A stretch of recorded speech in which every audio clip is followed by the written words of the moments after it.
The Arizona Corporation Commission offers the first official step in forming a business in Arizona. You, the entrepreneur, are the most important step to inspire your dream.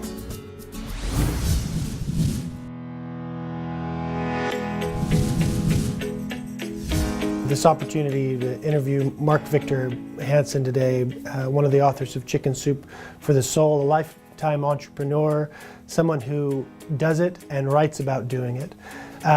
Talking about how to turn this challenge that you had in Cancun into a positive experience. I'm guessing that you have a long history of challenges that were turned into opportunities, and where you were handed lemons and you make lemonade. If you were to look at those, what's the secret to taking a bad hand and turning it into a good hand? The secret is you take your thinking and turn it around, because every adversity, Napoleon Hill said, has a seed of equivalent or greater benefit in it. And I decided that was true, and I just looked into the core of it and I said, there's some blue sky here. I don't know where it is, and it doesn't all have to be rain, and I'm going to turn it around. And are there times that you can think where you were at a fork in the road, where you had some challenge, and that decision, overcoming that problem, led you to where you are today? I'm 26 years old, and I think I got it going, and I'm helping with one other guy run a big business, and went bankrupt in one day because suddenly there's no plastic available. 1974 has the oil embargo hit, and the Arabs say we can write checks so big your banks will bounce, and I suddenly was using $40,000 worth of plastic, PVC, a month to build buildings in New York City. I'm eating at Top of the Sixes and World Trade Center when it existed, and I really think I'm cooking. And then all of a sudden one day I don't have any money, no product, and I can't deliver what I got.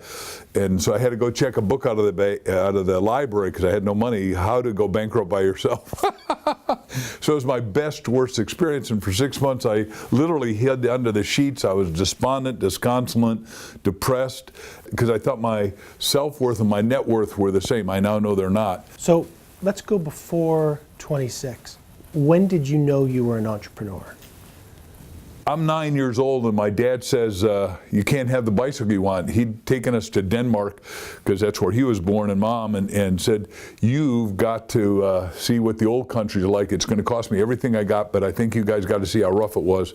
And it just really a great thing. But I got addicted to low handlebar racing bicycles. They didn't exist in America in 1957. So I'm going to buy one from Europe, but he said, you can have it. He wouldn't let me have it, and he said, you can have it at 21, and I got him at 16. I said, Dad, you teach free enterprise, which is what we're teaching here, capitalism, which says private ownership, private business, private creation. And he said, free enterprise means the more enterprising you are, the freer you are. I said, can I have it if I earn it myself? Never thinking in today's dollars, a 9-year-old could have to turn around about $1,000, because that's how expensive it'd be to ship it and buy a great bike that I wanted. Well, I'm a Boy Scout, right? A good kid. Said you can sell greeting cards on consignment. Well, I start selling them, going up to every neighbor in the neighborhood, and bigger concentric circles. And I sold the most ever sold for Gibson greeting, because I wanted the bicycle. So I sold 387 boxes, but my dad took half the money and put it in my college fund, because he said, I'm not paying for college, you're paying for college, which is one of the subsets I got to teach. To get wealthy, you've got to earn your way, but then you got to save your way, then you got to invest. Fast forward to where you are today, with the success that you've had, with an amazing career. What gets you up in the morning now? What's driving you today? You've actually done two questions, but the first one is, everyone starts out the same in the planet. Naked, helpless, and ignorant. We all come in exactly the same. Now, what you do with it is called choice. What is the decision based on your desire that'll help you rise higher and higher? So it's your desire that determines if you're going to go up the hierarchy. And we're talking about Maslow's hierarchy, it goes to beauty and truth above that. But Abe Maslow was a positive psychologist, and I am positive everybody watching, everybody who's listening, everybody has a mind. And we're all born not endowed, but we're born over-endowed. We're born with 18 billion brain cells. But once you get the desire, which is a conscious thought, imploded repetitively and positively into the subconscious, that I can do it, I can be it, I can have it, I can go from here to there, then you can do it. So now let's go back to Chicken Soup for the Soul. I can remember having multiple copies of different books around the house Our little as a book. kid. I was talking to my wife about this morning. She's talking about getting a copy of this for like her 12th birthday. Go back to the beginning. How did this idea come about? And tell us the story of how this became successful. So Jack Canfield and I are both talking at a great seminar, and I didn't know him and hadn't met him yet, at a Mandala, 6,000 people, and I do this great talk, sell a lot of product, and there's one guy sitting in the audience. I'd heard him, and I knew of him because he was the most famous speaker in the educational market. He had written a book called 101 Ways to Build Self-Esteem in the Classroom. Now, I think everybody's got to build their self-esteem. Self-esteem is how you esteem you, how you like you. Like, you got to wake up in the morning and go, mwah, mwah, I love myself positively and correctly, and I'm going to pull this off somehow. Anyhow, Jack comes up and said, let's go to lunch. Do you know who I am? I said, yeah, you're Dr. Jack Canfield, Harvard, third in the class. I got who you are. You're famous, and you've sold a lot of books. And yeah, and anyhow, we had what they call in the street a Vulcan mind meld, if you watch movies. And we started talking. I told him how to do heart-touching, soul-penetrating stories. He put them together, and I said, well, why don't we do this together? And independently, neither of us could have pulled this off, but we got turned down by 144 publishers. I wrote up a wow of a business plan because I'm the goal setter of us and a marketing guy, but we masterminded it. And I wrote we'd sell 1.5 million in a year and a half, and then 5 million, and then 10 million, and then now we've sold 500 million books. So, all of which was impossible. And starting in New York, they went, get out of here, hit the road, Jack. And I said, look, it's okay if you don't like him, but you got to like me. I'm a nice guy. Jack's great. But the point is, we decided to do it and put it together, and then we tested it. We tested all the stories one at a time. We were very excited, and we knew that it would work because people kept saying, that story should be in a book, and do you have it in a book? And we didn't, either of us yet, so we decided to put it together, and then we went through 1,000 stories to find one in answer to your question, and we would ask everybody what their most heart-touching, soul-penetrating story was that gives you goosebumps, God bumps, causes instantaneous behavioral change, and those are the 7 models, part of the 7 models we cover. Which of those stories had the biggest impact on you?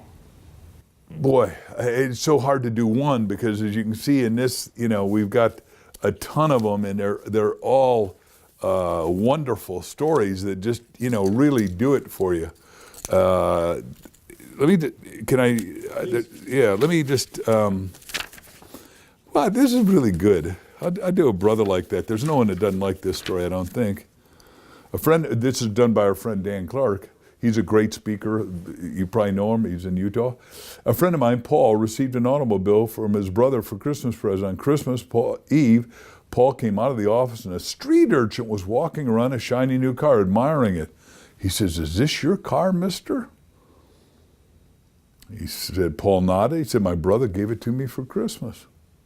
The boy was astounded. "You mean your brother gave it to you? It didn't cost you nothing?" The boy wished he had a brother like that. Of course, Paul knew what he was wishing for. He'd wish he had a brother like that, but the lad said, jarred Paul down to his heels. "I wish," the boy went on, "that I could be a brother like that." Paul looked at the boy in astonishment and then impulsively added, "Would you like to take a ride in the automobile?" He said, "Oh yes, I'd love that." After a short ride, the boy turned with his eyes aglow. Said, "Mister, would you mind driving in front of my house?" Paul said with a smile, yeah. He thought the lad wanted to show all the neighbors that he could ride home in a big, shiny new automobile, but Paul was wrong again. "Will you stop at those 2 steps?" the boy asked. He ran up the stairs. Then a little while, Paul heard him coming back down, but he wasn't coming fast. He was carrying his crippled little brother. He set him down at the bottom step, sort of squeezed up against him, pointed the car. "There she is, buddy. Just like I told you upstairs. His brother gave it to him for Christmas. Didn't cost him a red cent. And someday I'm going to give you one just like it. Then you can see for yourself all the pretty things in the Christmas windows that I've been telling you about." Paul got out of the car, lifted the lad to the front seat. Shining-eyed older brother climbed in beside him. The 3 of them began a memorable holiday ride. That Christmas Eve, Paul learned what Jesus meant when he said it's more blessed to give than receive. I mean, you know, it's hard for me not to tear up. And I mean, we did this a lot of years ago, so it's been really good to us. Everyone has got a story. Everyone is a story. And our stories, when you read that kind of story, it reignites you to do what we're helping these people with, have more self-confidence, self-initiative to action, more desire, more to get out of their pity party, more to go onward, upward, and goodward. Yeah. Talk to me about success. What Success? does success mean to you? I bet I've read 1,000 definitions of success. Success for me is figuring out, first of all, what you want to do, and then deciding to do it with vim, vigor, vitality, excitement, and if you can do it in the right way, you do it to benefit everyone. Is success formulaic? Totally. If you figure out what you want, you got to keep saying, what is it that I really want, that I'm willing to be positively obsessed about? Number two, you got to put it in writing. Number three, you got to get a team to get your dream. Team means together, everyone accomplishes miracles. And I did a whole book called The Miracles in You about just that, because everyone's had miracles, and if you don't recognize them, you don't get to have more. If you don't become somebody else's miracle, you don't get to have more. And then last, so you got to figure out what you want. You got to put it in writing. This is spiritually alive. It says, write a thing, make it clear, it'll be established on you. Third, you got to have a team to get your dream.